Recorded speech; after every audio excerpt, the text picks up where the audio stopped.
Oke, bismillahirrahmanirrahim. Assalamualaikum warahmatullahi wabarakatuh. Selamat siang Bapak Ibu guru hebat semuanya. Bagaimana kabarnya hari ini? Alhamdulillah pada hari ini kita bisa berkumpul di tempat ini dengan izin dari Allah, kudrat iradati Allah, kemahabesaran Allah, kita bisa berada di sini.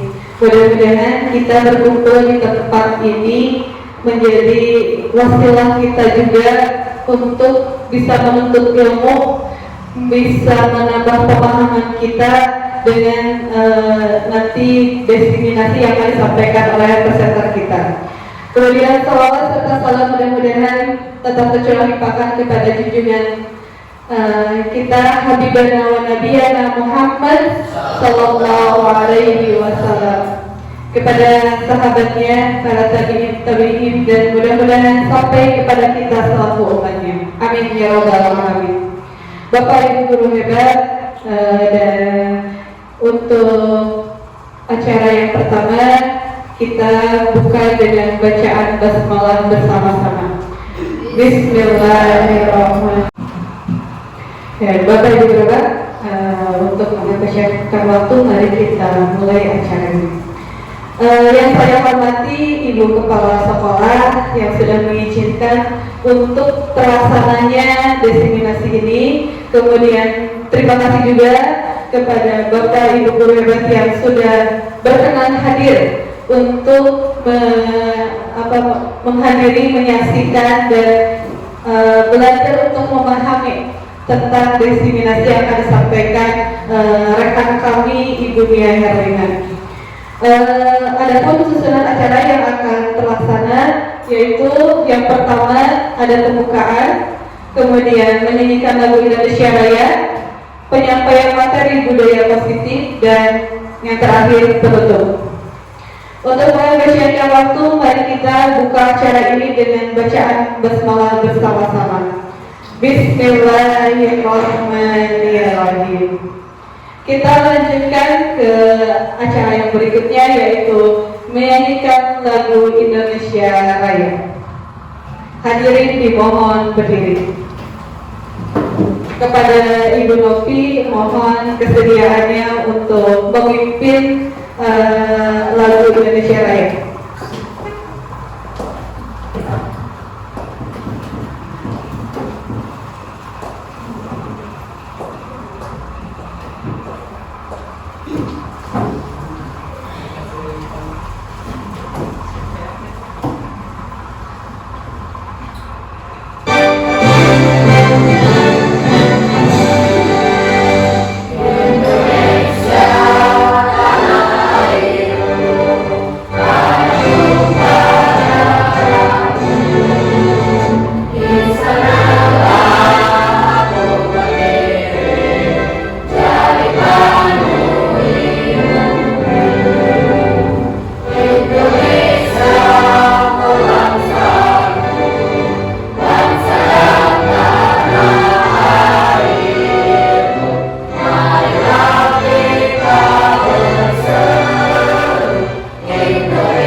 Terima kasih kepada Bu Novi. Hadirin silakan duduk kembali.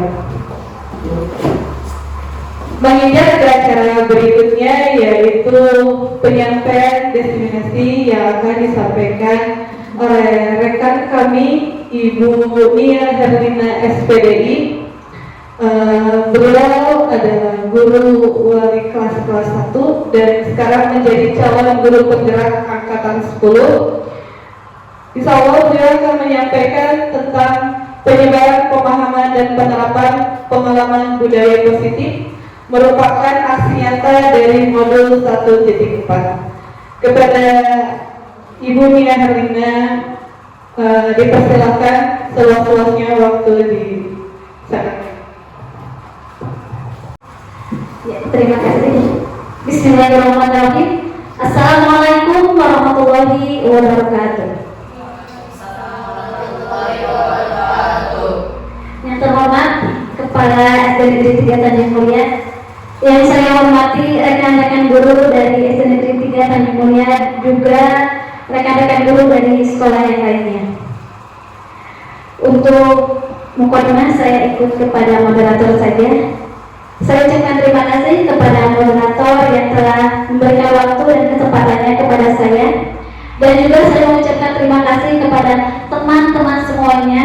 Saya tahu siang hari ini mungkin waktunya teman-teman untuk beristirahat, diam di rumah selonjoran. Tapi terima kasih telah berkenan hadir memenuhi kegiatan yang merupakan aksi nyata saya. Ini merupakan wujud aksi nyata saya dari modul 1.4, yaitu budaya positif. Saya akan menyebarkan pemahaman dan penerapan pengalaman budaya positif di SD Negeri 3 Tanjung Mulia. Nah, namun sebelum penyampaian materi ini dilanjutkan, saya akan mengawalinya dulu dengan sebuah musik, ya. Boleh? Boleh? Mohon tidak mundutan, kami baru mundutan, usahakan ngebawa kereta sama saya. Siap? Siap. Ya. Bapak Ibu semuanya tahu musik? Tahu. Suka mendengarkan musik? Ya. Ada yang punya musik dangdut? Koplo? Jazz? Pop? Keroncong? Abdi osok. Saya juga suka mendengarkan musik keroncong, ya. Nyontek sedikit, ya. Seperti yang kita ketahui, manfaat dari, silakan Mbak. Manfaat dari musik itu yaitu untuk meningkatkan kesehatan fisik, mental, dan juga emosional kita. Kemudian perpaduan irama dan lirik musik tentu akan menenangkan pikiran kita. Musik dapat mengurangi stres, benar nggak? Benar. Juga dapat menumbuhkan mindset positif. Nah, koneksinya sebelum saya menyampaikan pemahaman dan penerapan tentang pengalaman budaya positif, saya harap ibu, bapak, dan teman-teman semuanya dapat menumbuhkan mindset positif. Nanti kan akan disebarkan tentang budaya positif. Semoga penyebaran budaya positif ini akan memberikan efek yang positif, khususnya bagi bapak ibu semuanya, umumnya bagi lingkungan di sekitar bapak ibu semuanya. Baik, kita dengarkan dulu sekitar 2 menit mungkin, ya.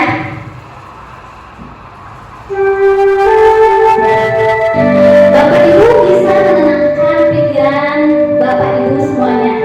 Bisa sambil merem, boleh. Sambil melihat pemandangan di video juga boleh. Karena kita lihat pemandangan yang tersaji di video sungguh menenangkan. Bisa juga memakai gerakan yoga seperti Pak Iwan, boleh. Lihat keindahan alam yang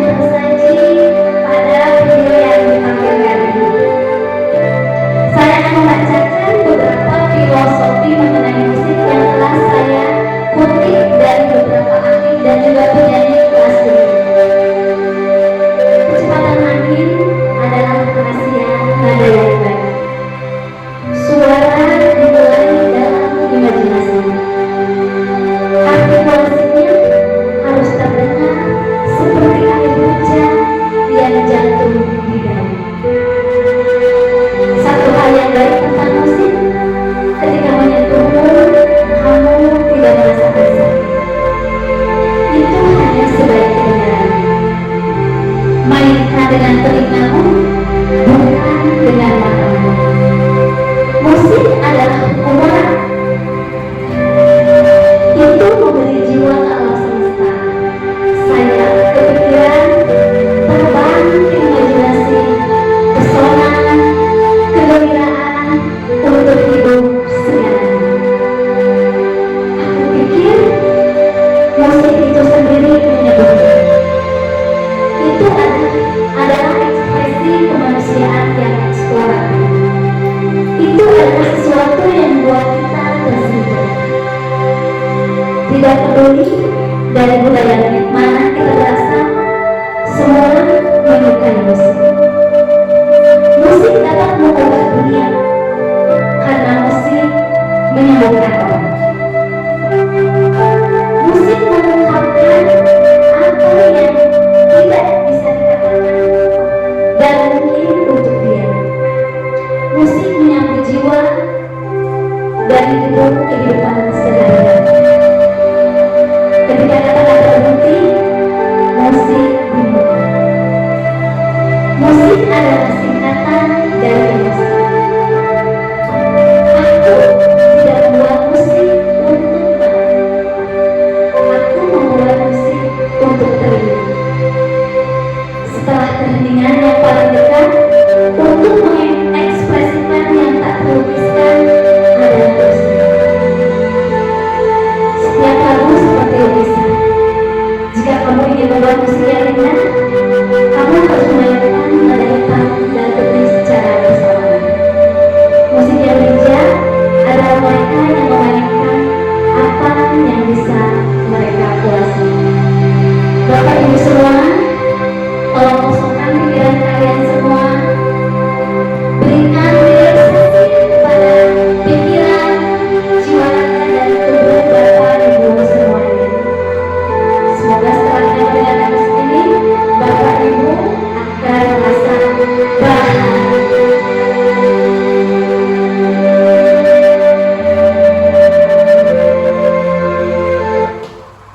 Terima kasih. Bisa tepuk tangan saya? Ya. Coba saya mau cek dulu konsentrasinya ya. Tepuk 1, tepuk 2, tepuk 3, tepuk 4. Ada yang belum konsentrasi. Tepuk 4, tepuk 5. Oh, bisa nadanya diganti buat tepuk 5. Tepuk 5. Oke, lagi ya. Tepuk 1, tepuk 2, tepuk 3, tepuk 4, tepuk 5. Kok jadi gitu ya? Lagi ya. Tepuk 5, tepuk 5, tepuk 5 2 kali.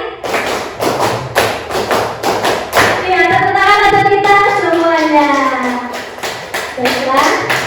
Oh maaf, belum di.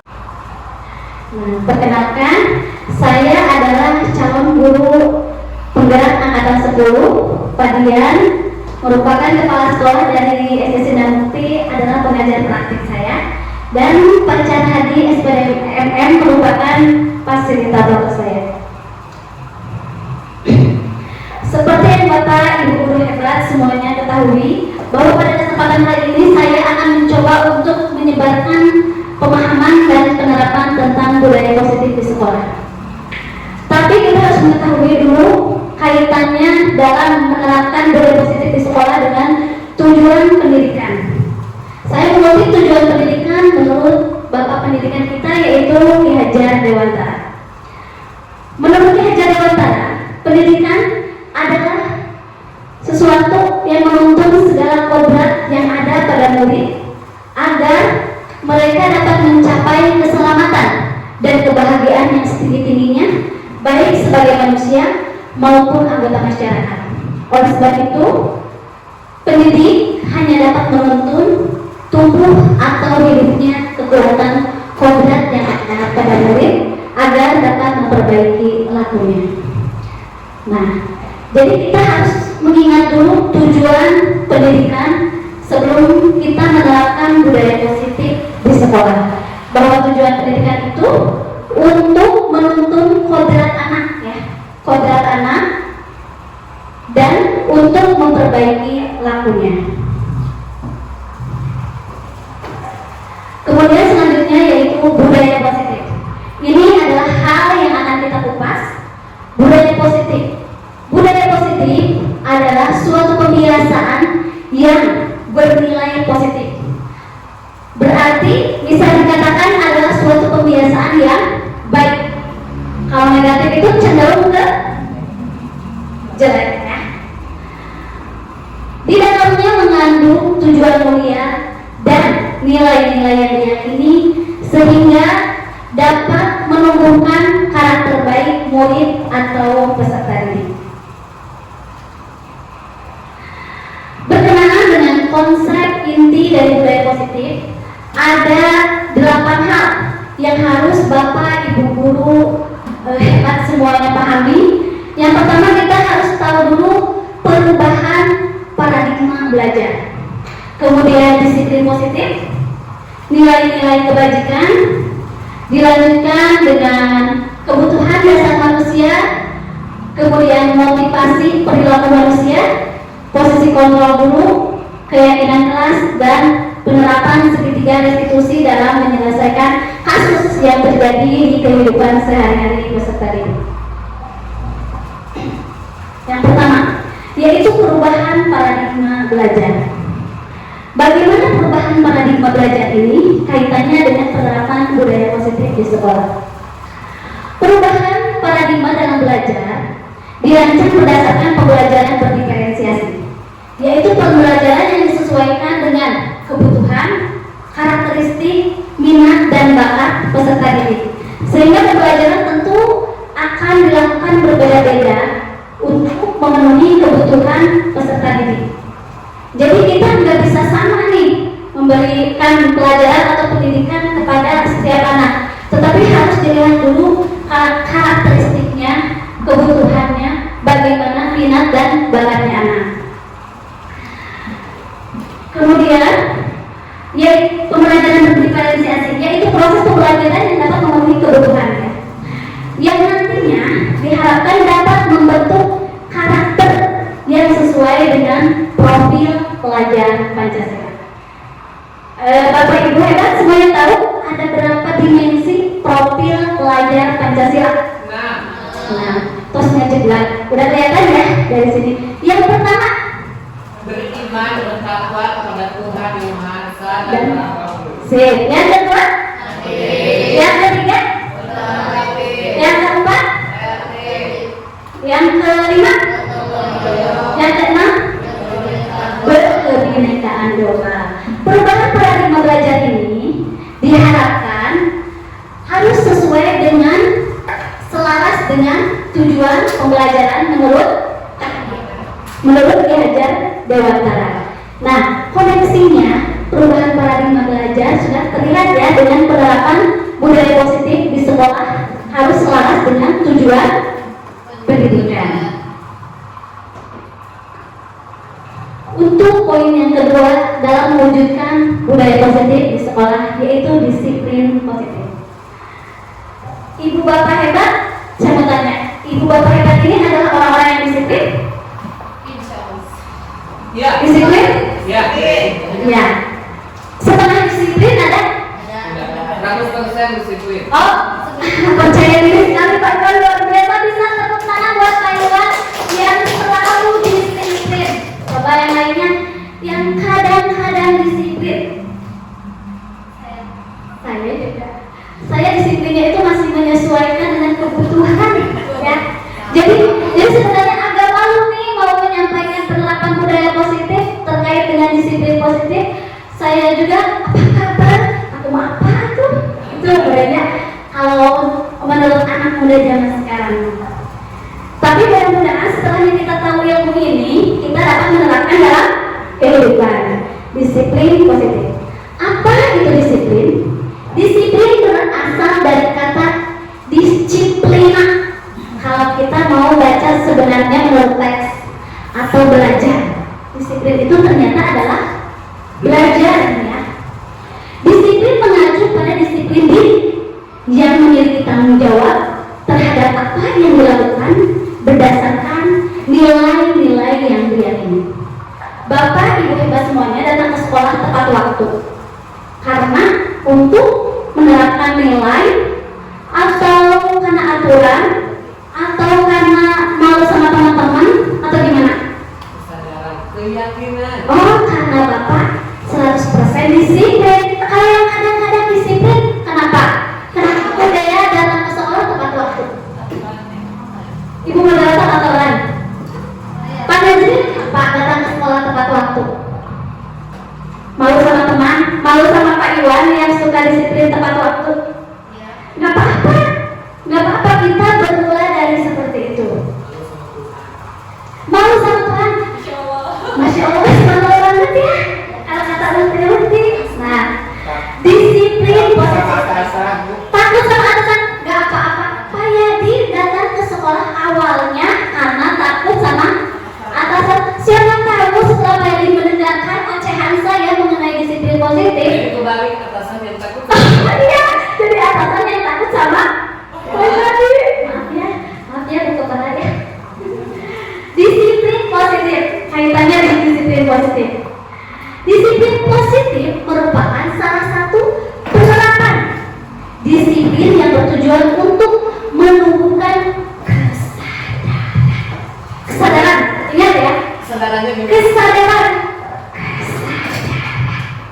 kesadaran. Kalian, Bapak Ibu semuanya harus ingat disiplin positif. Talking, disiplin positif berarti kesadaran pada hal-hal yang baik, menumbuhkan kesadaran serta memperdayakan peserta didik tanpa imbalan penghargaan atau reward, ancaman dan hukuman. Apakah Bapak Ibu semuanya ada yang suka ngasih penghargaan pada anak-anaknya, pada murid? Ada. Ada? Ada. Saya juga suka. Meskipun hanya sebuah permen, tapi mereka suka bahagia. Bahagia nggak? Bahagia. Terus ada yang suka ngasih ancaman? Ngaku. Ayo ngaku. Banyak. Hukuman? Pernah Bapak Ibu ngasih hukuman ke anak-anaknya? Pernah dong. Nah, tujuan kita adalah menciptakan anak-anak yang memiliki disiplin diri sehingga mereka bisa berperilaku dengan mengacu pada nilai-nilai kebajikan universal dan memiliki motivasi intrinsik. Jadi motivasi dari diri yaitu motivasi yang berdasarkan kesadaran, bukan karena reward ataupun sebuah hukuman ataupun ancaman. Berkaitan dengan disiplin positif dalam menerapkan budaya positif, Bapak Ibu semua harus mengetahui tentang nilai-nilai kebajikan. Nilai-nilai apa saja yang harus diyakini oleh kita dulu ya selaku pendidik, baru dikasih tahu ke anak-anak dalam menerapkan disiplin positif dan membangun budaya positif di sekolah. Nilai-nilai kebajikan adalah sifat-sifat positif manusia yang merupakan tujuan mulia yang ingin dicapai setiap individu. Nilai yang disepakati bersama terlepas dari suku bangsa, agama, bahasa maupun latar belakang. Contoh nilai-nilai kebajikan yaitu di sekolah kita ini kan menginginkan peserta didik yang memiliki karakter, profil, pelajar Pancasila. Itu adalah contoh nilai kebajikan. Seperti jujur, dermawan, terus apa lagi ya? Kayak nih, selanjutnya keterampilan hidup. Keterampilan hidup juga merupakan nilai-nilai kebajikan. Dapat dipercaya. Apakah Bapak Ibu semua dapat dipercaya? Coba tanyakan pada diri sendiri. Insya Allah ya. Semoga anak-anak kita juga memiliki sifat atau karakter yang dapat dipercaya, lurus hati, tak suudon, nggak suka suudon mungkin ya, lurus hati itu positive thinking, pendengar yang aktif, tidak merendahkan orang lain, dan memberikan yang terbaik bagi diri kita sendiri. Utamakan kita itu dalam menerapkan disiplin positif, kita sebaiknya memberi penghargaan pada diri kita sendiri saja, bukan karena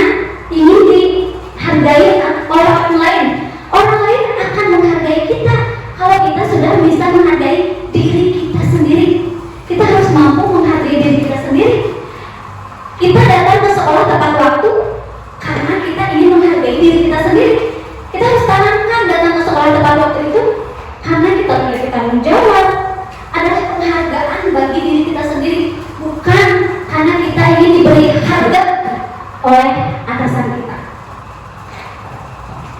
Kalian terkesima oleh saya? Banget ya. Atau mengantuk tidak apa-apa, mau mengantuk juga tidak apa-apa. Ayo kita tepuk tangan dulu semuanya ya, tepuk tangan. Pak Yadi masih oke? Oke. Boleh Pak Yadi sambil mengerjakan berkas-berkas juga tidak apa-apa. Nah, selanjutnya berkaitan dengan penerapan budaya positif di sekolah. Yang pertama tadi itu mengenai perubahan paradigma belajar. Berarti kita harus memenuhi pembelajaran yang berdiferensiasi. Kemudian menerapkan disiplin positif, yaitu disiplin yang berdasarkan keyakinan terhadap nilai yang kita yakini dan merupakan disiplin yang berdasarkan kesadaran, yaitu penghargaan untuk diri kita sendiri. Nah, dalam mewujudkan budaya positif di sekolah, kita juga harus mengetahui kebutuhan dasar manusia.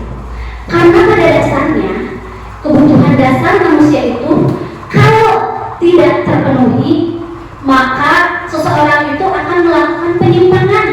Cari perhatian ya Bu. Kalau kebutuhan dasarnya tidak terpenuhi, misalkan kayak yang maaf ya, mencuri gitu ya. Kemarin di kecamatan kita udah ada razia kan itu kaitannya karena pencurian motor. Apakah Bapak Ibu semua tahu alasan dia mencuri motor? Nah, karena uang berarti terkait dengan kebutuhan dasarnya tidak terpenuhi. Jadilah seseorang itu melakukan penyimpangan. Nah, kebutuhan dasar manusia itu apa saja sih? Kebutuhan dasar manusia adalah segala sesuatu yang kita lakukan untuk mendapatkan apa yang kita inginkan. Seluruh tindakan yang kita lakukan memiliki tujuan tertentu. Dan semua usaha yang terbaik yang kita lakukan dalam rangka agar kebutuhan dasar kita terpenuhi dengan baik. Ada 5 dasar kebutuhan manusia. Yang pertama yaitu kebutuhan bertahan hidup, seperti kasus yang mencuri motor. Berarti kebutuhan bertahan hidupnya tidak terpenuhi, jadilah melakukan penyimpangan dengan cara mencuri motor. Kebutuhan bertahan hidup berkaitan dengan kesehatan, rumah, pakaian maupun makanan. Pokoknya segala sesuatu yang berkaitan dengan kebutuhan bertahan hidup harus dipenuhi agar seseorang itu tidak melakukan penyimpangan. Yang kedua, kasih sayang dan rasa ingin diterima. Contohnya disayangi, rasa diterima, dipedulikan, berbagi kerjasama, menjadi bagian dari kelompok. Misalkan ada peserta didik yang terus aja caper, membuat keonaran di kelas, berarti dia itu ada salah satu kebutuhan yang tidak terpenuhi. Bisa dikatakan seperti itu. Misalkan merasa tidak dipedulikan atau tidak dianggap, jadi si peserta didik itu melakukan penyimpangan atau caper mungkin ya. Nah, selanjutnya yaitu kebutuhan berkaitan dengan penguasaan. Salah satunya, di antaranya yaitu harga diri, keinginan untuk dianggap, memimpin, berprestasi, diakui dirinya. Bapak Ibu selalu terkenal sama anak-anak yang berprestasi. Terkenal nggak? Kalau sama yang kurang berprestasi, terkenal. Terkenal ya? Sama yang B aja, B aja. Ini ada kaitannya dengan kebutuhan dasar manusia tentang penguasaan. Selanjutnya kebutuhan dasar akan kebebasan. Apakah kita suka kalau ditekan? Enggak ya? Jangan lari-lari di kelas. Itu berupa penekanan. Itu selalu saya lakukan di kelas. Ya Allah, semoga setelahnya saya menerapkan materi ini kepada Bapak Ibu hebat, saya mau sendiri, nggak kayak gitu. Mandiri ya, memiliki pilihan, mencoba hal baru, dirinya. Itu adalah contoh dari kebutuhan dasar akan kebebasan. Selanjutnya yaitu kebutuhan dasar, itu kamus nggak kelihatan. Kebutuhan dasar tentang kesenangan. Bapak ibu hebat semuanya senang kalau kalian refreshing,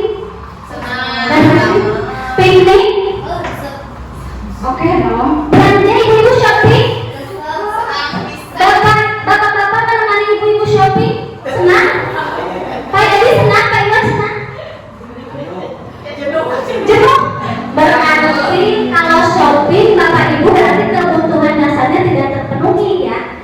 Bukan kebutuhan dasar shopping buat bapak ibu, bapak-bapak mah ya. Kalau buat ibu-ibu mah itu adalah kebutuhan. Soalnya jujur ya, kalau diajak shopping saya tuh senang banget, senang. Saya harap suami saya juga senang menemani saya shopping. Kebutuhan dasar kesenangan yaitu bermain, humor, antusiasme dan tertawa. Itu adalah contoh beberapa kebutuhan dasar. TikTokan kebutuhan dasar bagi Ibu Novi.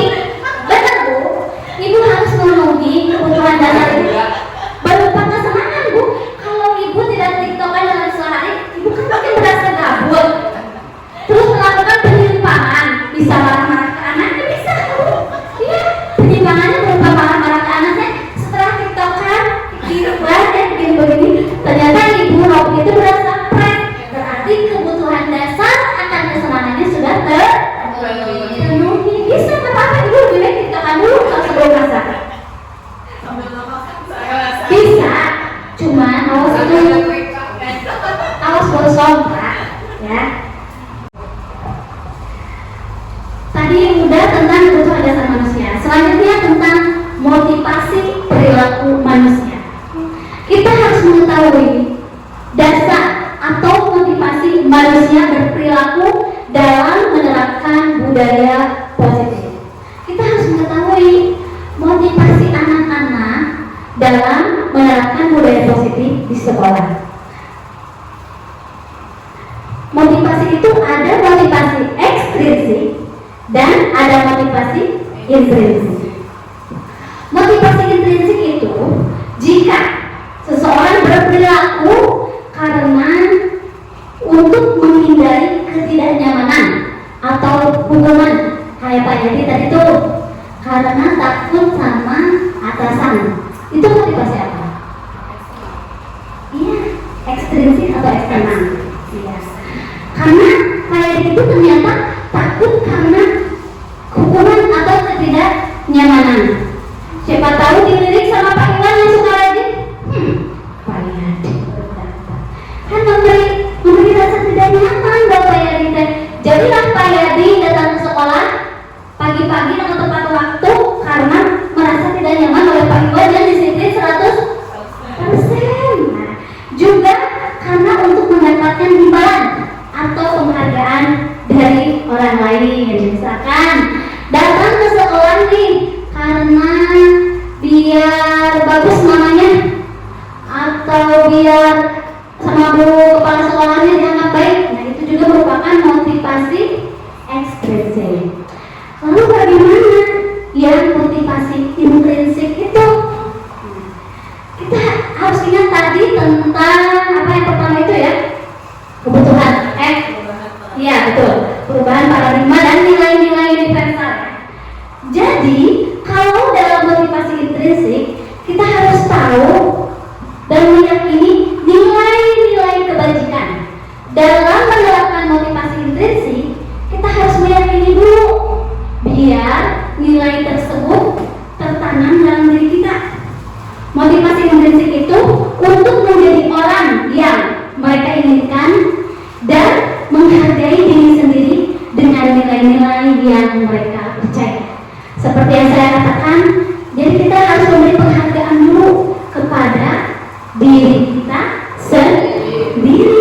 Barulah motivasi intrinsik mungkin mudah-mudahan bisa tumbuh. Boleh Bapak Ibu sambil minum tak apa-apa. Selanjutnya ya, berkaitan dengan motivasi ekstrinsik dihukum oleh penghargaan.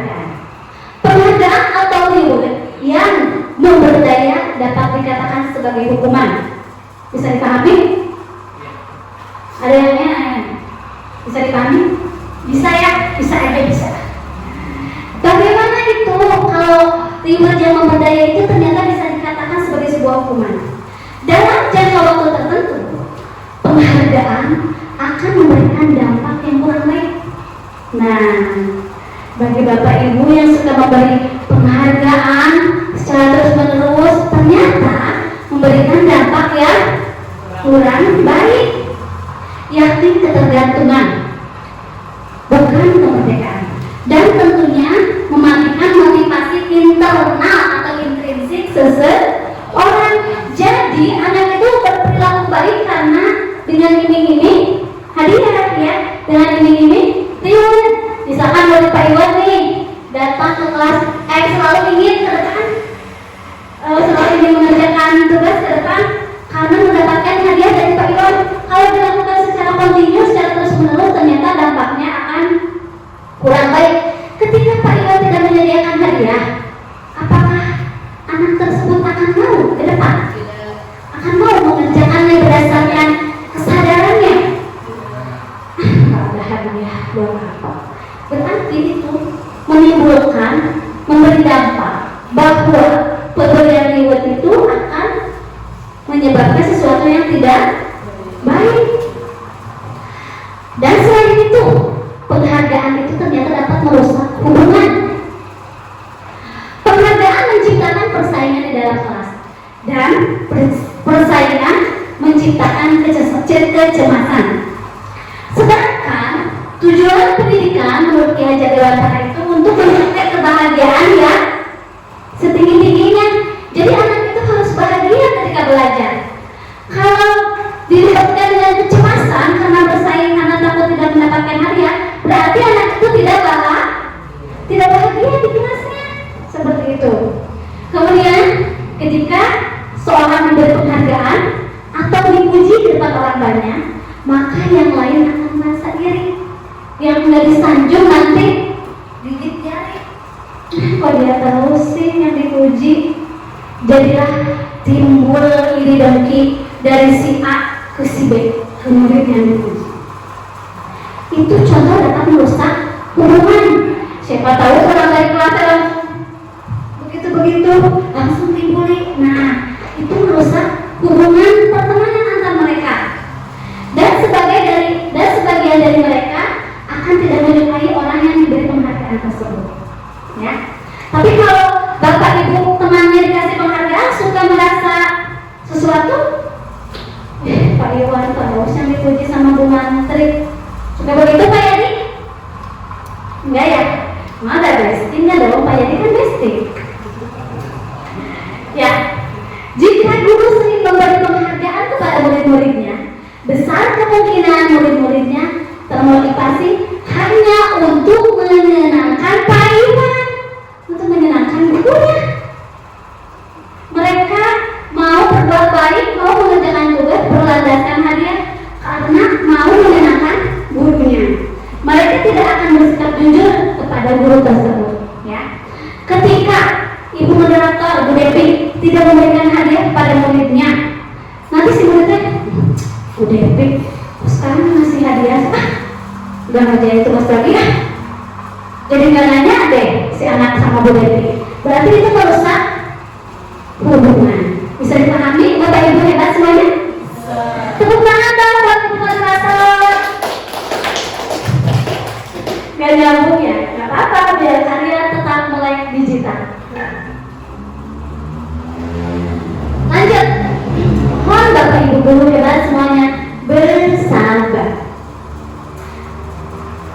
Selanjutnya, untuk menerapkan budaya positif di sekolah, kita juga harus memahami posisi kontrol guru.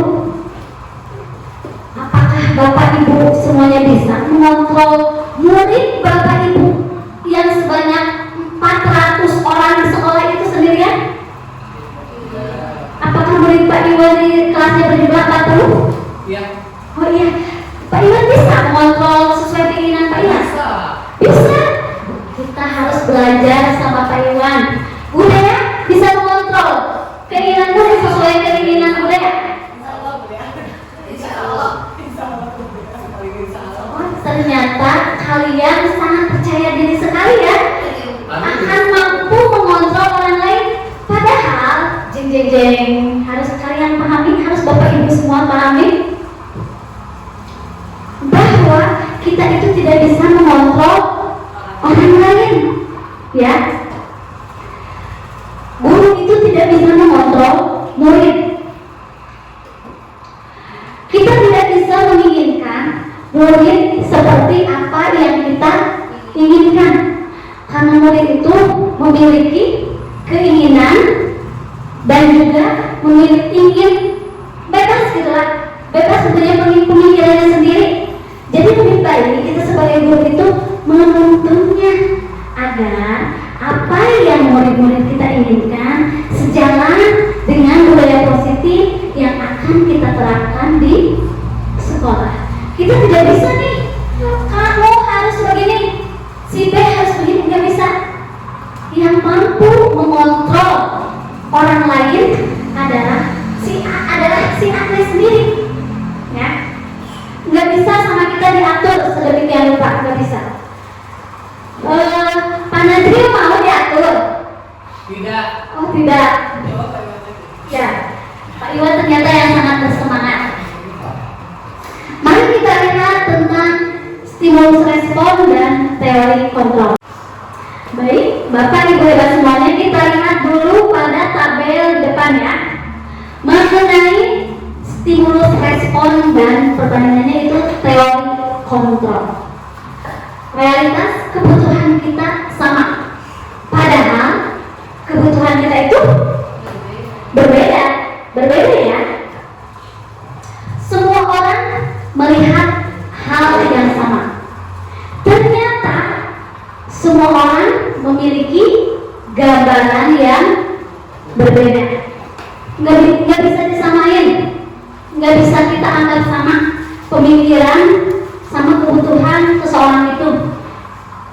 Kemudian kita mencoba mengubah orang agar berpandangan sama dengan kita. Seharusnya kita berusaha memahami pandangan orang lain tentang dunia. Kemudian perilaku buruk dilihat sebagai suatu kesalahan.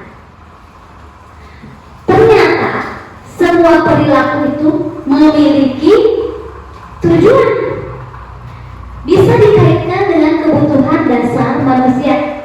Seseorang berperilaku menyimpang, ternyata ada tujuannya, yaitu karena kebutuhan dasarnya tidak terpenuhi. Jadi mau cari-cari cara agar kebutuhan dasarnya terpenuhi, maka capek kayak gitu ya kalau di anak-anak mungkin ya. Jadi perilaku menyimpang itu ternyata memiliki tujuan, bukan semata-mata keonaran yang tak berdasar. Ternyata ada tujuannya, yaitu untuk memenuhi kebutuhan dasarnya.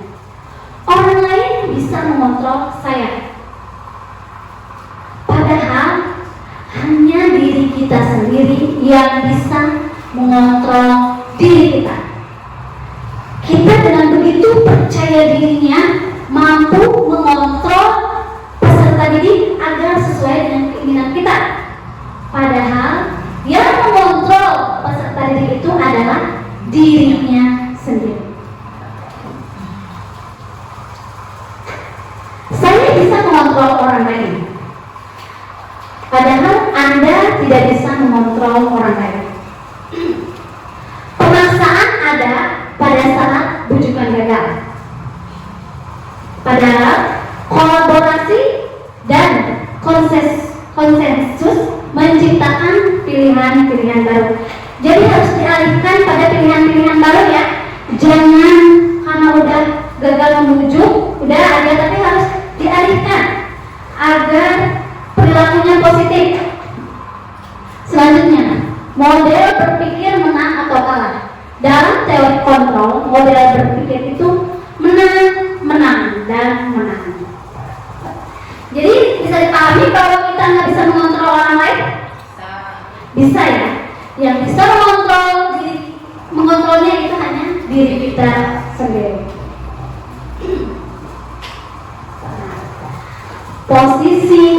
kontrol guru. Ada 5 posisi kontrol guru. Yang pertama yaitu sebagai pemukul, yang kedua pembuat merasa bersalah, yang ketiga teman, yang keempat monitor atau pemantau, dan yang kelima adalah manajer. Boleh saya minum dulu? Boleh ya?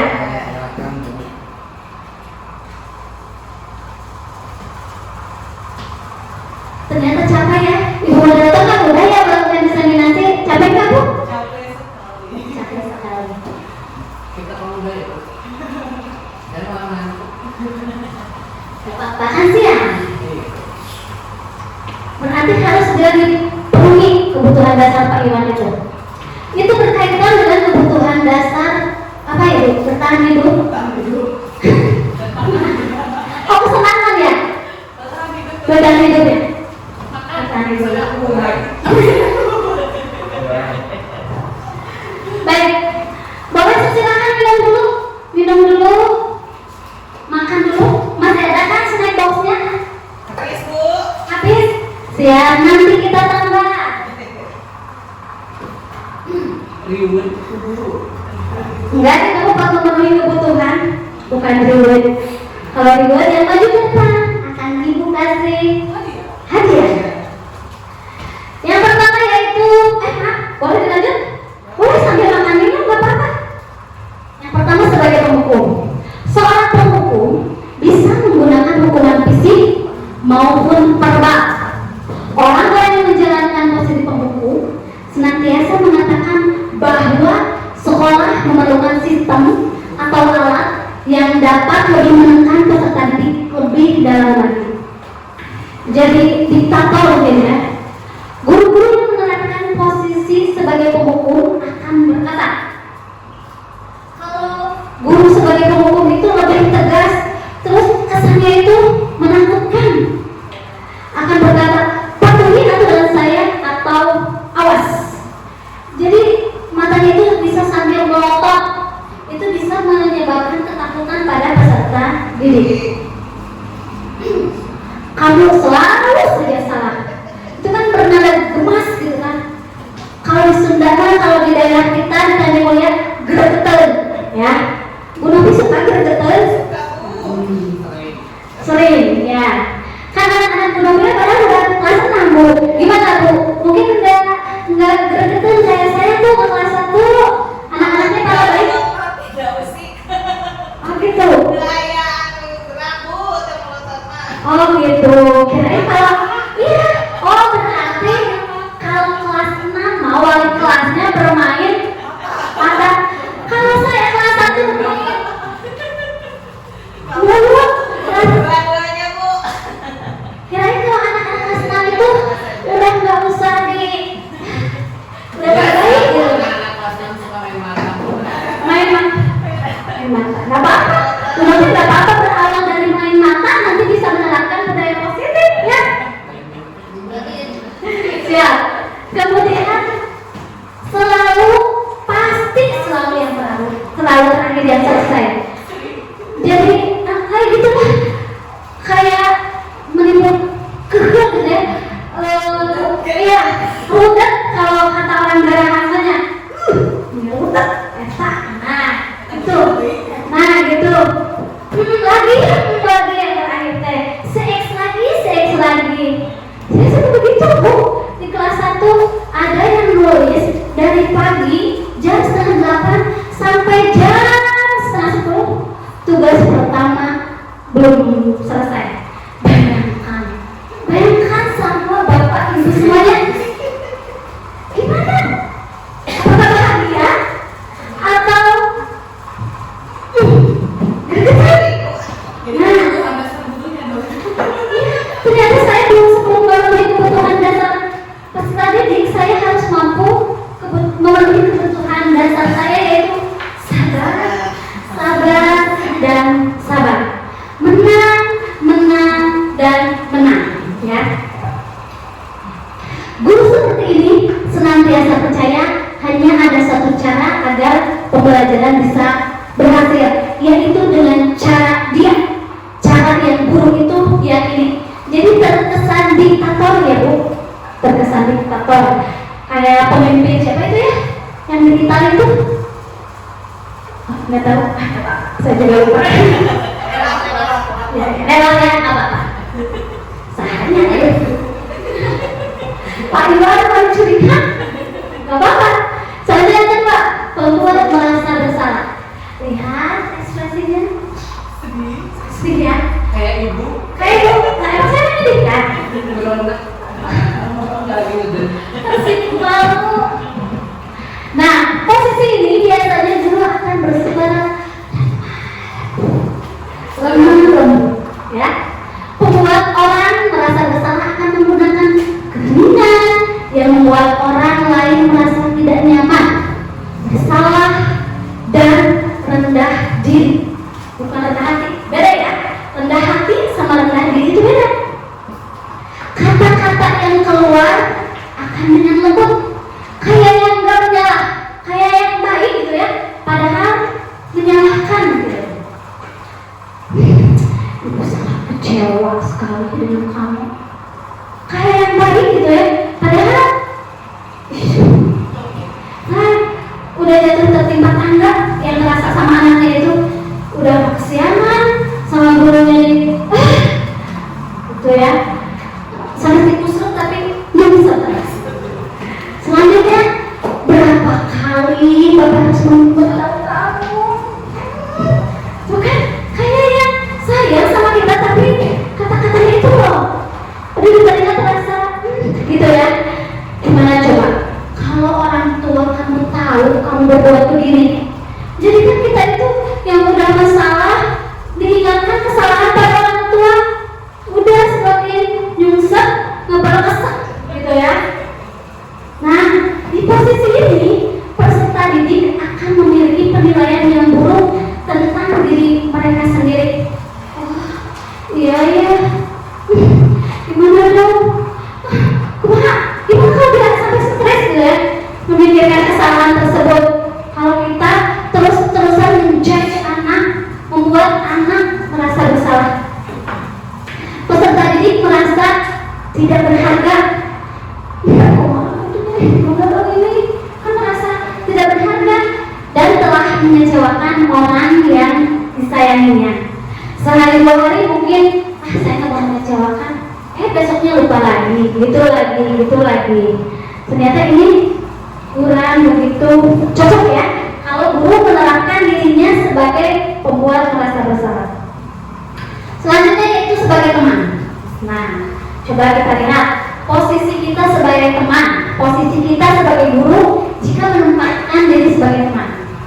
Guru pada posisi ini tidak akan menyakiti peserta didik, namun akan tetap berupaya mengontrol peserta didik melalui persuasi atau ajakan. Posisi teman pada guru bisa negatif ataupun positif. Ternyata bisa berpengaruh baik dan juga berpengaruh tidak baik. Guru di posisi teman menggunakan hubungan baik dan humor untuk mempengaruhi seseorang. Jadi lebih humble kelihatannya itu, akrab sama peserta didik itu. Tapi ternyata gimana kalau perilaku itu terus-terusan aja kita lakukan? Apakah peserta didik nanti akan terus menghargai kita atau menganggap kita itu nanti si ibu pada baik ini nggak apa-apa? Biasanya anak-anak yang kelas atas ya yang kayak gitu ya. Soalnya kan wali kelasnya itu suka udah menempatkan diri, memposisikan dirinya itu sebagai teman curhat. Jadi si anak itu nantinya keenakan ketika dia membuat kesalahan. Nanti baik ini nggak apa-apa. Kemarin juga sama saya TikTok kan, kesiangan hari ini nggak apa-apa. Nanti juga diajak TikTok kan jadi disepelekan sama murid itu. Nah, kata-kata yang akan mereka ungkapkan atau diungkapkan itu kayak begini ya. Ayo bantulah demi Bapak ya. Kan? Tolong dong, yang kesiangan lagi, please, Bapak mohon. Nah, kan kayak akrab gitu. Ayo, ingat tidak bantuan Bapak selama ini. Nah, biasanya guru yang memposisikan diri sebagai teman, kata-kata yang keluar itu manis seperti gula, kayak melopi manis kalau tersenyum.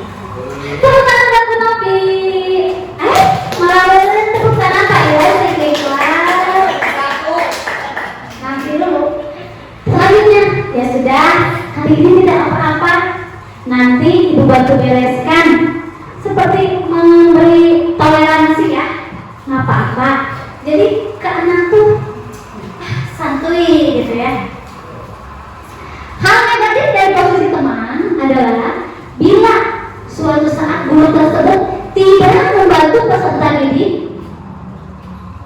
akan kecewa peserta didiknya itu. Sama Bu Novi itu ketika seorang anak kesiangan gak dibantu, Bu Novi itu nggak bilang gini lagi, ya udah nggak apa-apa. Biasanya Bu Novi bilang gitu sama anaknya, ya udah nggak apa-apa, nggak piket hari ini mah, nanti besok piket lagi ya. Terus hari berikutnya Bu Novi itu nggak menerapkan seperti itu, nggak menerapkan posisi kontrol sebagai teman. Nanti si Ajo akan kecewa. Bu Novi di sana jadi marah-marah. Bu Novi jadi gitu sih. Saat ini sama Bu Novi biasanya juga nggak apa-apa, saya nggak piket. Nah, menimbulkan kekecewaan kepada anak dan tidak mau lagi berusaha. Atau kecewa Bu Novinya jadi horor, jadi nggak akrab lagi gitu ya.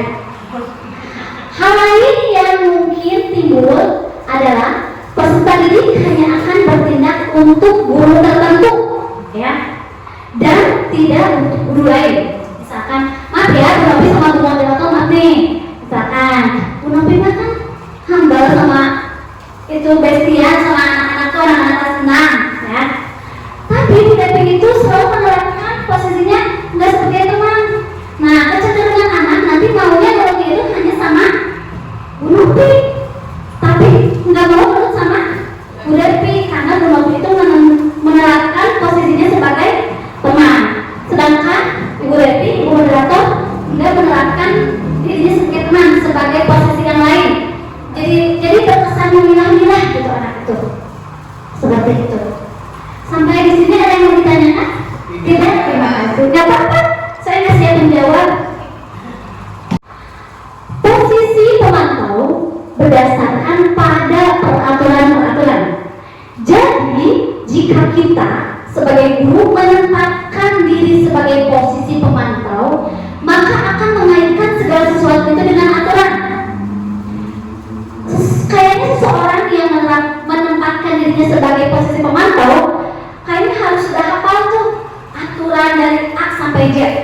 Soalnya kesalahan yang dilakukan oleh seorang anak akan selalu dikaitkan dengan aturan, dengan menggunakan sanksi atau konsekuensi. Kita dapat memisahkan hubungan pribadi kita dengan peserta didik sebagai seseorang yang menjalankan posisi pemantau.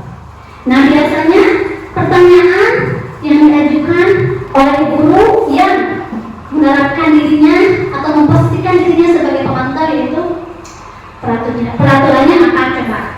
Jadi itu dikaitkan dengan aturan, ya. Apa yang telah kamu lakukan? Sanksi atau konsekuensinya apa? Jadi selalu dikaitkan dengan aturan dan konsekuensi yang sudah ada dalam buku aturan di sekolah kita yang sangat begitu tebal. Seorang pemantau sangat mengandalkan perhitungan, catatan, data yang dapat digunakan sebagai bukti atas perilaku seseorang. Posisi ini akan menggunakan stiker, slip, catatan, dan daftar cek. Jadi selalu dikaitkan dengan aturan. Berarti seseorang yang kuantitatif, ya, mengacu kepada data. Selanjutnya, posisi kontrol yang berdasarkan pembelajaran saya, ini adalah posisi kontrol yang paling luar biasa dan sebaiknya diterapkan oleh Bapak Ibu hebat semuanya, yaitu posisi sebagai, bisa dibaca? Manajer. Posisi manajer adalah posisi mentor, di mana guru berbuat sesuatu bersama dengan peserta didik, mempersilahkan peserta didik mempertanggungjawabkan perilakunya, mendukung peserta didik agar dapat menemukan solusi atas permasalahannya sendiri. Jadi kalau sebagai posisi manajer, kita itu sebagai seorang guru nggak menjudge anak dulu, nggak membuat anak merasa bersalah, tetapi kita berdiskusi dulu untuk mencari solusi terbaik, bertabayun dulu, bersangka baik dulu, ya. Seseorang yang menempatkan diri sebagai manajer telah memiliki keterampilan di posisi teman maupun pemantau. Jadi posisi manajer itu merupakan kolaborasi antara posisi kontrol sebagai teman dan posisi kontrol sebagai pemantau. Kita tetap akan akhlak kepada peserta didik, tetapi kita juga harus tetap memahami dan menjunjung tinggi nilai-nilai yang kita yakini. Jadi nggak berbuat kasar sama anaknya, itu juga nggak terlalu baik juga enggak gitu ya. Jadi di tengah-tengah kolaborasi antara teman dan pemantau. Nah, percakapannya juga yaitu seperti apa yang kita yakini. Jadi lebih ke bermuhasabah diri ya, seperti itu. Apa kamu meyakininya? Jadi selalu diingatkan tentang nilai-nilai kebaikannya. Nggak dimarahi karena merupakan nilai kebajikan, tetapi diingatkan. Jika kamu meyakininya, apakah kamu bersedia memperbaikinya? Jika kamu memperbaiki ini, hal ini menunjukkan apa tentang dirimu? Apa rencana kamu untuk memperbaiki hal ini? Jadi kedengarannya itu lebih enak gitu ya, lebih menenangkan. Jadi kalau memberikan rasa cemas ataupun rasa takut kepada anak. Coba saya mau tanya, di sini cuma Bapak Ibu pernah menerapkan posisi diri sebagai penghukum? Cuma Ibu moderator yang jujur. Pak Yadi belum pernah menghukum. Budaya belum pernah menghukum. Oh enggak. Enggak, lepas ya. Ya subhanallah banyak. Oke. Ya, sebagai pembuat rasa bersalah, nah sekarunya kenapa sering apa? Nah kayak gitu pernah tak keluar dari kata-kata Bapak Ibu? Kalau sebagai apa tadi teman pernah ya? Sebagai pemantau pernah. Sebagai manajer pernah, dan insya Allah akan kita lakukan, karena kalau kita sudah mengetahui sebuah kebaikan dan sebuah ilmu, kalau tidak diterapkan berarti jeng. Nah, bisa Ibu yakini dan tanyakan pada diri Bapak Ibu sendiri. Nih, saya ada sebuah kasus. Bagaimana cara menyelesaikan kasus tersebut sesuai 5 posisi kontrol? Jadi gimana kata-kata yang akan keluar dari Bapak Ibu jika ada kasus seperti ini? Ada anak tidak memakai sepatu hitam saat di sekolah, karena aturannya kita di sekolah bahwa anak itu harus seragam memakai sepatu hitam, warnanya hitam, kalau mereknya bebas ya. Kalau sebagai posisi penghukum, kata-kata yang akan keluar apa boleh? Seperti itu bisa dengan nada yang tinggi, mata yang keluar. Oh nggak keluar? Takut ya, bisa seperti itu. Penyelesaian kasusnya kalau sebagai hukum bisa juga dengan menggunakan hukuman fisik ya. Cenderung seorang guru yang menempatkan posisi hukum itu selalu memberikan hukuman yang berkaitan dengan fisik. Bersihkan WC. Nah, ya. Dan diam di depan tiang bendera. Kamu ngapain ya di depan tiang bendera? Coba. Mau ngapain? Bermuhasabah diri ya. Kalau sebagai pembuat rasa bersalah, coba kira-kira kata apa yang akan Bapak Ibu keluarkan? Aduh, kenapa saya sama Bapak? Enggak. Ya kalau jawabannya itu. Masa wali kelasnya? Ya. Bapak kan malu sebagai wali kelas kalian. Anak-anak lain gak dihukum. Kok murid Bapak dihukum? Mau ditaruh di mana Bapak? Ya di sini. Nah, bisa seperti itu. Nah, kalau saya berapa kali Bapak atau Ibu harus memberitahu kamu selalu saja mengecewakan Ibu di Bapak Ibu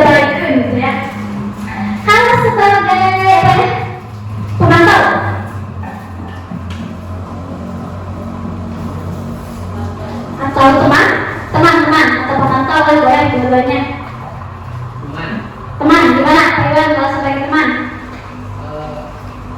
Ya udah nggak apa-apa, tapi minggu depan pakai ya please. Udah nggak apa-apa, bukannya sampai dibaik-baikin ya.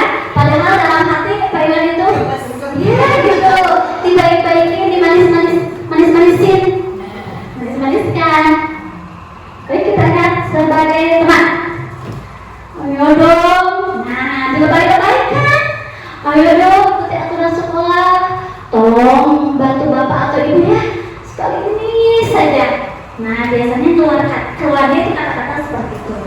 Kalau sebagai pemantau akan dikaitkan dengan aturan, betul sekali. Akan selalu dikaitkan dengan aturan. Kamu sudah melanggar peraturan sekolah. Kamu tahu konsekuensinya? Jijik. Apa konsekuensinya? Nanti kita lihat di buku aturan halaman sekian, nomor sekian, misalkan seperti itu.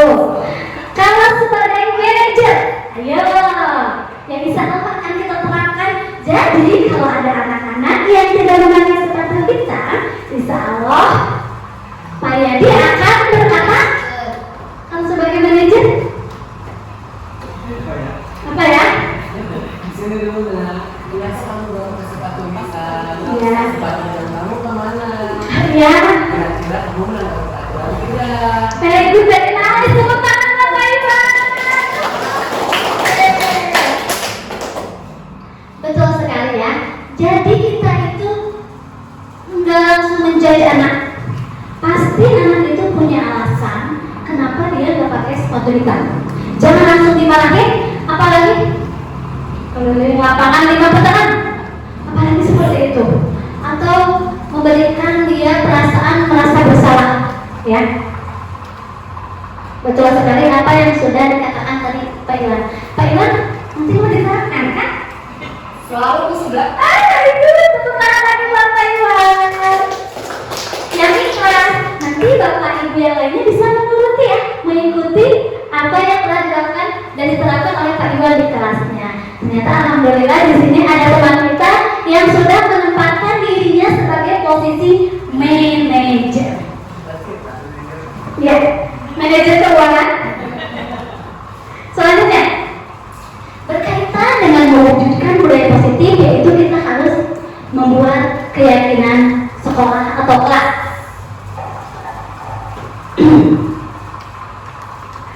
Mengapa keyakinan kelas? Mengapa tidak peraturan saja? Kalau Bapak Ibu membandingkan mendengar kata keyakinan sama peraturan, lebih takut mana? Peraturan. Jadi peraturan itu terkesan mengikat dan menakutkan. Kalau kata keyakinan itu lebih ada lebih banget gitu ya, lebih tenang gitu. Nah, coba jawab pertanyaan berikut. Mengapa kita memiliki peraturan tentang penggunaan helm pada saat mengendarai kendaraan roda 2 atau motor? Kenapa Bapak Ibu menggunakan helm? Apakah karena aturan atau apa? Karena saya yakin. Keselamatan. Betul sekali. Harus menanamkan hal itu. Keyakinan itu ini untuk keselamatan, bukan karena aturan. Mengapa kita memiliki peraturan tentang menggunakan masker dan mencuci tangan setiap saat? Apakah karena aturan pemerintah akan peristiwa COVID? Ya? Atau karena harus meyakini tentang kebersihan dan kesehatan untuk diri kita sendiri. Jadi harus meyakini keyakinan tersebut, nilai-nilai tersebut. Keyakinan kelas atau sekolah menekankan pada keyakinan seseorang akan lebih memotivasi seseorang dari dalam. Jadi keyakinan itu, adanya keyakinan kelas itu akan memotivasi dari dalam diri seseorang. Seseorang akan lebih tergerak dan bersemangat untuk menjalankan keyakinannya daripada hanya sekedar mengikuti serangkaian peraturan tertulis tanpa makna. Apa ya? Bukan syarat-syaratnya. Ketika membuat peraturan kelas harus bersifat abstrak, berupa pertanyaan universal. Ya, pernyataan universal dibuat dalam pernyataan positif. Jadi harus berkonotasi positif. maupun jangan. Sedikit saja agar mudah diingat. Kalau banyak-banyak kayak di sini Bapak Ibu ada yang hafal nggak peraturan sekolahnya dari nomor 1 sampai 100? Enggak kan? Nah, kalau buat keyakinan kelas, usahakan jangan banyak-banyak, disesuaikan saja dengan kondisi kelas atau sekolah Bapak Ibu. Dan dalam membuatnya, semua sekolah atau warga sekolah atau kelas harus dilibatkan. Saya sudah membuat keyakinan kelas di kelas saya, di kelas 1. Nah, awalnya saya itu menanyakan pendapat murid tentang harapan untuk kelas atau sekolah. Mengharapkan apa saja sih? Kalian pengen gimana nih di kelas kita? Ditanyakan. Eksplorasi ide dari murid untuk mencapai kelas atau sekolah impian. Kemudian diambil kesimpulan nih dari ide-ide itu tak. Ini kan udah nih, udah mengeluarkan ide-idenya, ditempel, kemudian diambil ke kesimpulan, mengubahnya menjadi sebuah keyakinan. Kemudian ditanda tangani. Kalau misalnya di kelas 1 menuliskan nama, enggak menandatanganinya. Ini adalah keyakinan kelas, hasil keyakinan kelas saya di kelas 1. Nah, seperti ini ya. Ada 6. Bapak Ibu sudah memiliki keyakinan kelas masing-masing kelas? Sudah siap.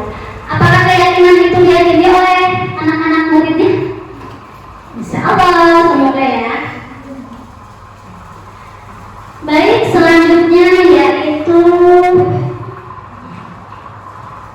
ini adalah tahapan ke-8 atau materi yang ke-8, yaitu tentang segitiga restitusi.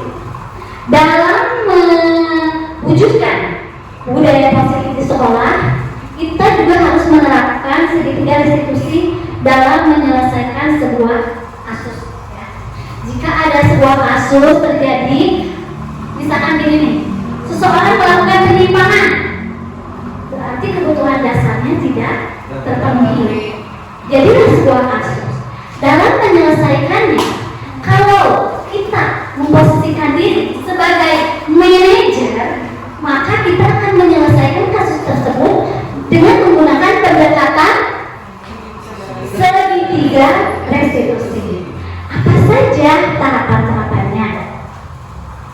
Nah, ini adalah pengembangan dari pendekatan segitiga restitusi. Entah orang mana, pokoknya bukan orang Tanjung Mulia. Oh, subhanallah, masya Allah, ibu saya baru tahu.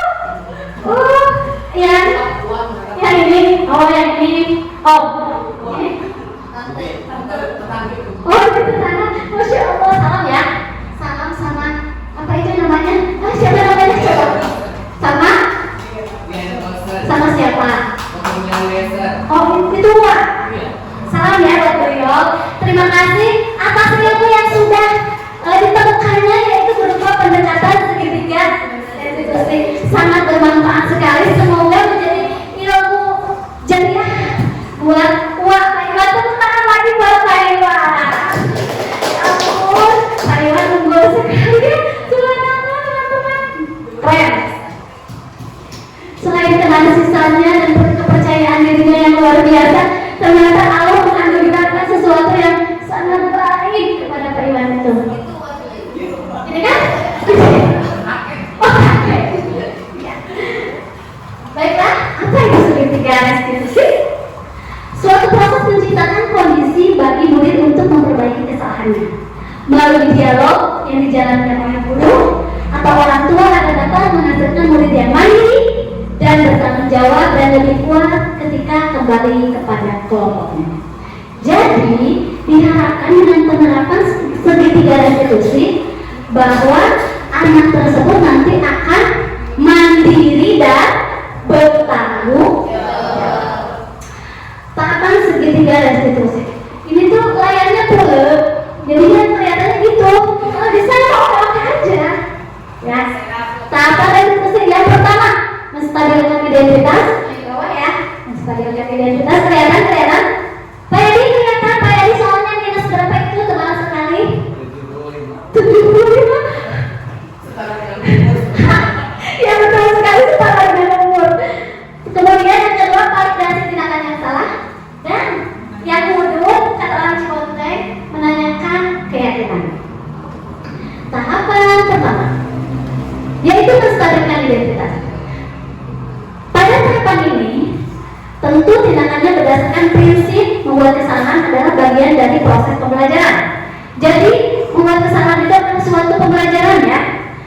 Geser identitas gagal ke identitas yang sukses. Contoh kalimat yang akan Bapak Ibu atau bisa Bapak Ibu cuap-cuapkan kepada anak pada tahapan ini, bisa dengan berbuat salah itu tidak apa-apa, nggak langsung menjudge ya. Kemudian tidak ada manusia yang sempurna. Saya juga pernah melakukan kesalahan seperti itu. Ibu juga pernah kok kesiangan waktu dulu sekolah. Nah, misalkan itu, jadi nggak disalahkan langsung gitu ya.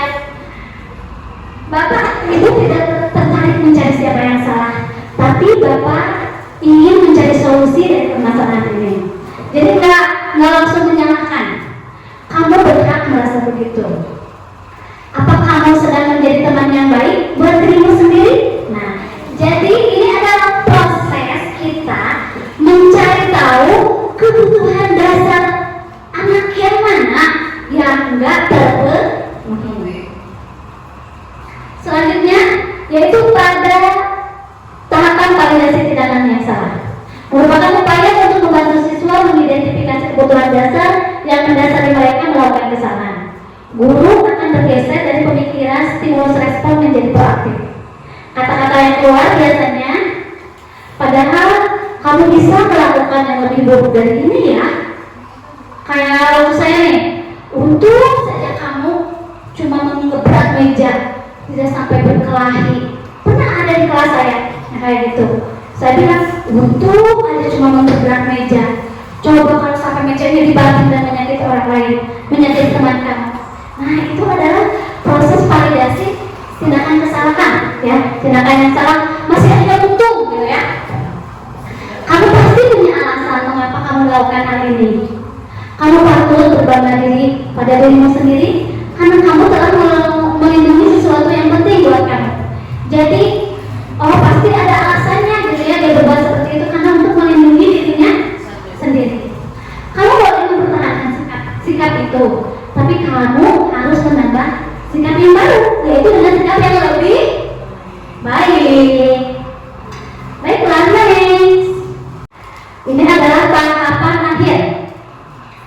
Peserta didik akan diberi pertanyaan-pertanyaan bermakna, memunculkan motivasi secara intrinsik, yaitu motivasi dari dalam diri, mampu mengaitkan keyakinannya dengan tindakan yang salah. Setelahnya tadi kita melakukan validasi tindakan yang salah. Kalimat yang akan diucapkan oleh kita pada tahapan ini yaitu apa yang kita percaya sebagai kelas atau keluarga.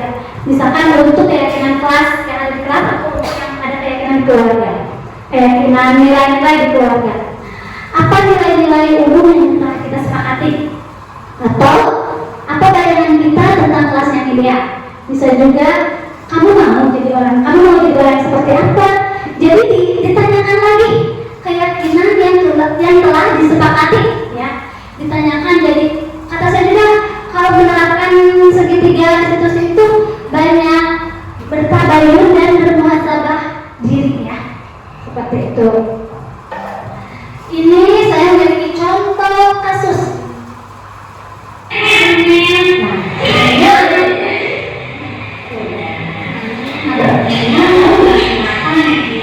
Ini nanya aku makan ketika di kelas. Sama saya tuh dibiarin aja, nggak langsung. Dan dibiarin aja sama saya sampai dia selesai makan. Ternyata lagi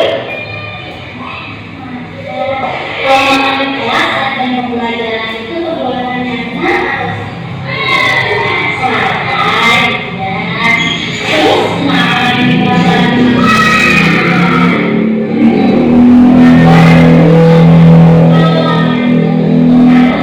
itu waktu ada membuat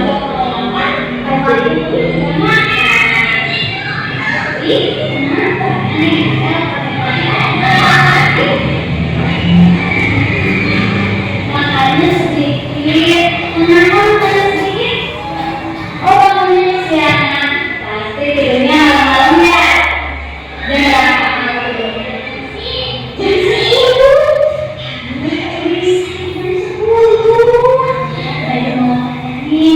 Kalau makan kuah itu sudah sesuai dengan keyakinan pasti.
Jadi seperti itu ya, Bapak Ibu bisa menerapkan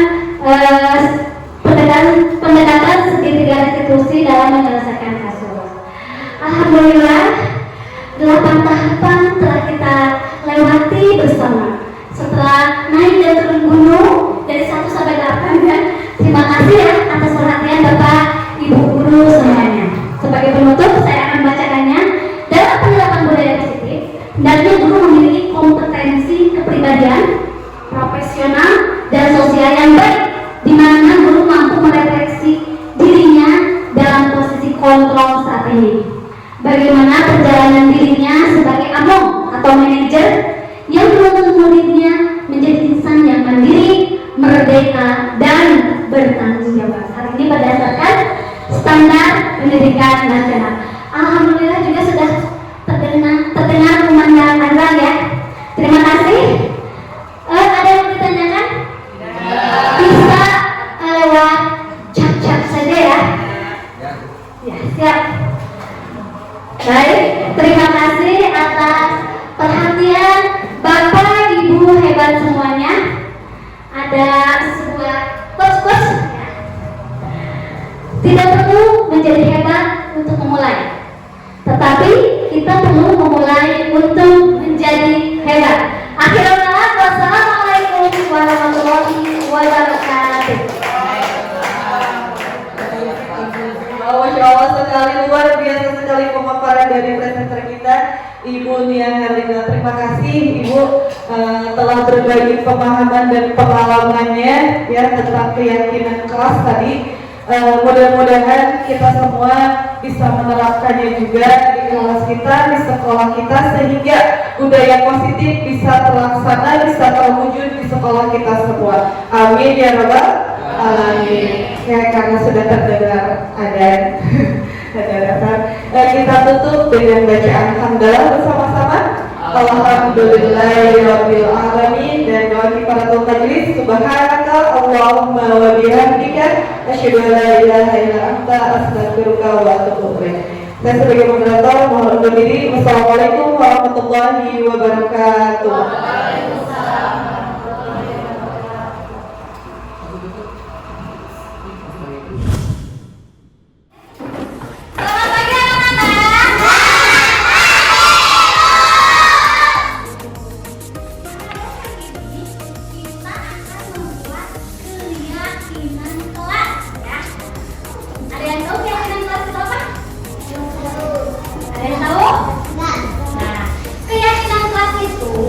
Berupa nilai-nilai kebajikan atau nilai-nilai baik, perilaku baik, sikap baik yang harus kita yakini, harus kita tanamkan di kelas kita, yaitu kelas 1.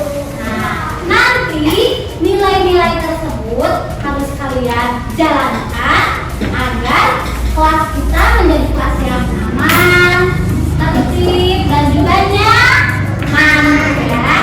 Nanti kita buat keyakinan kelasnya bersama-sama.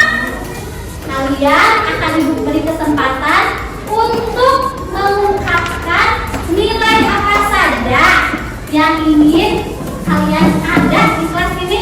Misalkan, Bu, saya ingin kelas ini aman. Berarti harus apa? Baik. Harus baik. Bisa. Harus apa lagi? Tertib, pintar. Bu, saya ingin Ibu sama teman-teman datang ke kelas ini tepat waktu. Berarti kalian harus apa? Datang tepat waktu atau disiplin. Bu Abimah kelasnya itu pengen berarti harus apa? Dengan harus tertib. Harus tertib, harus peduli, harus saling menyayangi. Bisa? Nanti kalian bebas, sebebas-bebasnya menuliskan nilai-nilai yang ingin kalian ada dan kita yakini semuanya di kelas 1. Siap?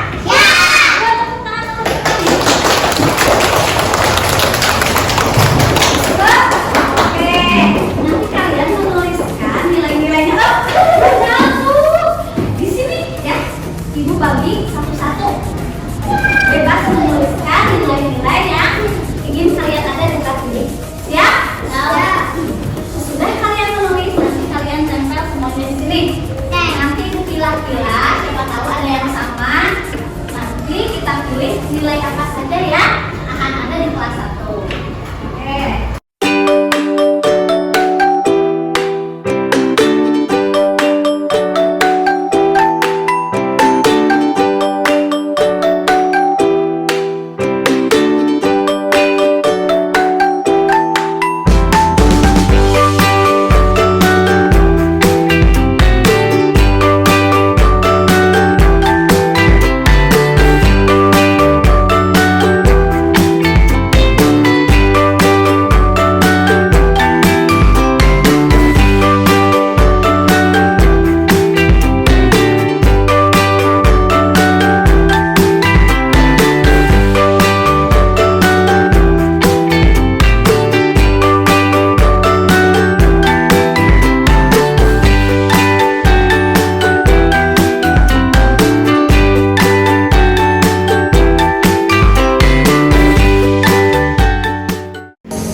Peduli sama saling menghargai sama nggak? Sama ya. Ya, peduli ada peduli sama, ada peduli, disiplin. Di kelas harus bahagia? Ya. Harus ya. Dia belajarnya semangat, tertib 100% bagus. Tertib sama disiplin sama nggak ya? Sama. Ada beberapa disiplin menghargai guru sama dengan peduli ya.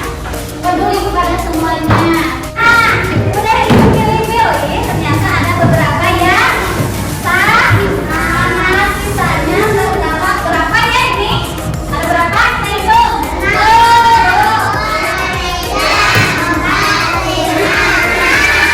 Ada 6 nilai yang ibu rasa berbeda ya.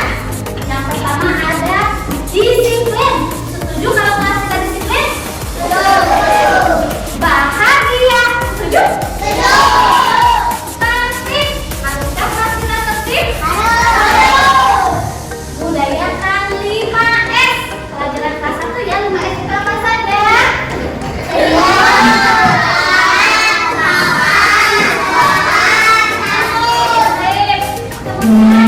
Peduli berarti sama teman dan kepada guru apa guru kita harus peduli.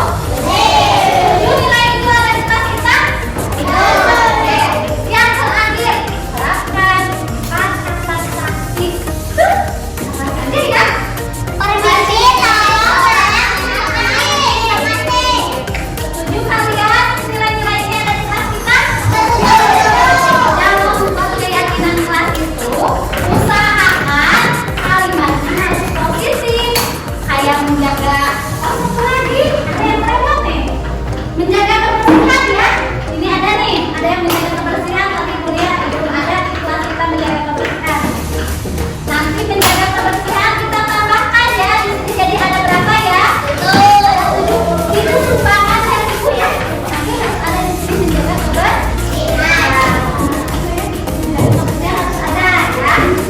Usahakan harus kata-kata positif dalam buat keyakinan kelas. Kalian siap untuk menjawab buku keyakinan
Sangat penting.